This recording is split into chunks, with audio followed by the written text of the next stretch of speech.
We have spent 3 days with the Galaxy Watch Ultra. It might not be a lot of time in the grand scheme of owning one of these, but we feel it's just enough to give you what you need to know to go ahead and press buy.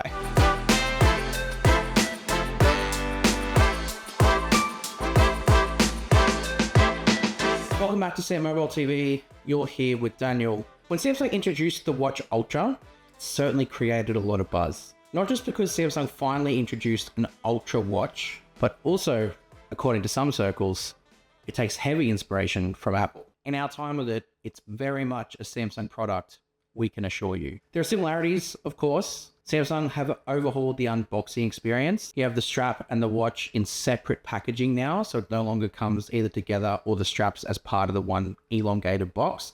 It's a bit of a thicker box with 2 separate boxes for the strap and the Watch Ultra itself. The straps that come with the watch do take heavy inspiration from Apple, but I don't think that's a bad thing. Samsung are looking to switch customers away from the Apple ecosystem. The Apple Watch Ultra is very, very popular, and they seem to like the aesthetic that creates, that watch itself. So if the aesthetic from another brand is what they're after, why not take inspiration from that? So when they do switch across, the change isn't so vexing. Good word. The narrative around the color orange is very overrated. This orange, as is laid out in our website in an article, is the safety orange. This is a watch that's about being active and being outdoors. So you want something with high visibility to kind of, I guess, marry up with that aesthetic. And the safety orange is the perfect color for it. The straps, the accents, it all kind of lends into that being outdoors, being active aesthetic that they're going for. The bands are also now easy to change out.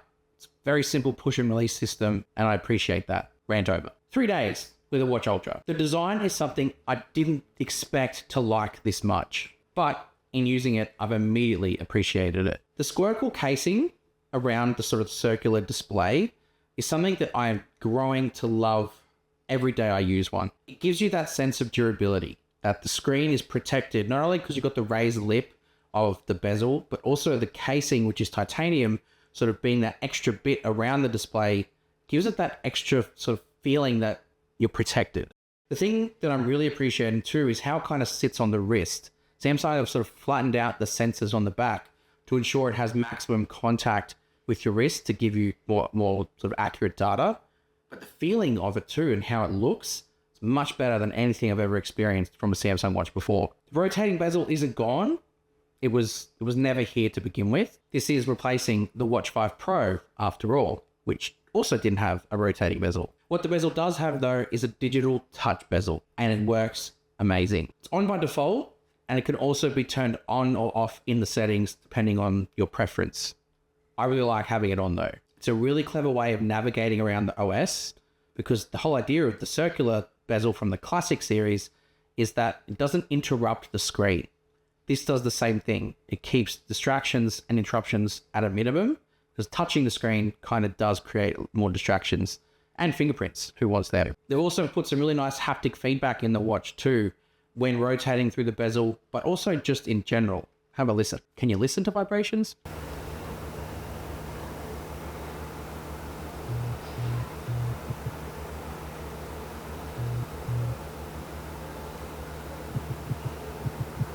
Yes. What's also quite prominent with this watch is the display. Samsung have built a lot around the 3000 nits of peak brightness. And for a watch that basically talks about being outdoors, it's so good to have that. You can pretty much use the watch in any environment, whether that be indoors, low light, but also outdoors in super bright days. You're covered by that peak brightness. It's adaptive too, which is good. I've never really been one for always on display. I much prefer the lift and wake. For me, I'm not looking at the watch when it's down by my side. So why do I need to have it always on when I'm not looking at it? Just me though. The design package that you get with the Ultra, pretty much my favorite part about it. It's noticeable. People can see that you're wearing this on your wrist. It draws attention. Kind of reminds me to the foldables when they first came out. People notice that you've got one. This is very similar. It's distinctive.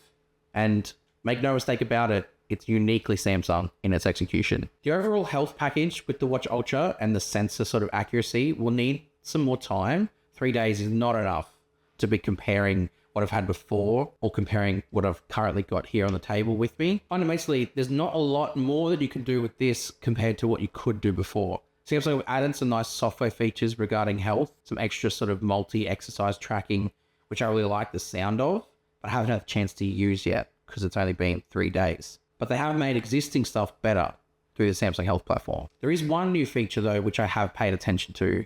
That's energy score. Samsung are taking all the metrics that it can track with these sensors, things like sleep, things like activity, and throwing it together into a score to help you get ready for your day. So it puts it all together in a little list, gives you sort of guidance on how you should respond to that score. So you could potentially either try and feel better the next day, or maybe take it easy if you've not had a great night's sleep. It only takes a day to start tracking this. So it's really cool that that's sort of part of it. Let's talk about the quick button. Lots has been made about this being a copy of Apple. I didn't realize that Apple had ownership over a button that could be programmed to multi-use. But here we are. The quick button can be programmed to launch actions. Oh, I see it now. Samsung Health functions, torch, water lock mode. There's a whole bunch of stuff in here that you can program, and it does actually make it very convenient to launch it if it's something you do all the time. Lots has been made or talked about the performance. A lot of people are saying this will be the best performing Galaxy Watch Ultra yet. Well, it's the only Galaxy Watch Ultra. You know what I mean. And yeah, I think from an early experience, it's been sensational. The One UI Watch software paired with the Exynos 3nm processor has made for a very fluid and flawless operating system experience. You can go through all of the tiles, you can go into the apps, things are held in the background. It's very, very natural. And I appreciate that Samsung have refined this experience, and this new processor with the new software has definitely enabled that. I haven't really had any problems, except for battery. Now, 3 days is not enough time to judge the battery life on a smartwatch, especially a Samsung product in general. They are known for optimizing through software updates, but also through optimizing your own usage so you can extend your battery life out. That's not to say I didn't expect more out of the box though. The first sort of charge, I got about just 2 days, very close to 48 hours, which is not what you expect from a watch that's got these big ultra capabilities. The 590 milliamp hour battery is only a shade, well, it's not even a shade, it's the same size as the one that's in the Watch 5 Pro, but with a bigger screen and slightly more powerful processor. So you'd expect maybe it's going to be on par with the 5 Pro, but we'll see.